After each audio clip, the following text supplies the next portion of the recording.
You know when they say, oh, this government is against a certain community, I say, look at our government. Our government is one and has been one of the most inclusive governments to especially minorities that have never been considered in mainstream government.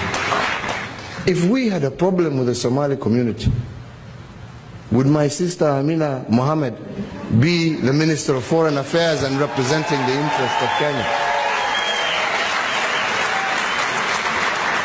If this government had any ill against the Somali community, would my good brother Aden Mohammed be in charge of all business enterprises in this country called Kenya?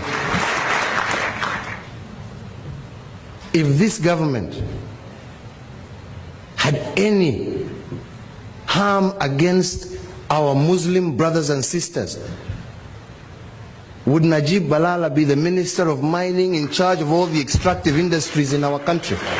Surely you would be able to see our hand.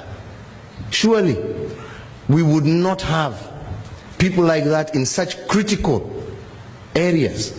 Would Aden Duale be the head of majority, the leader of majority in the Republic of Kenya? Were we hostile?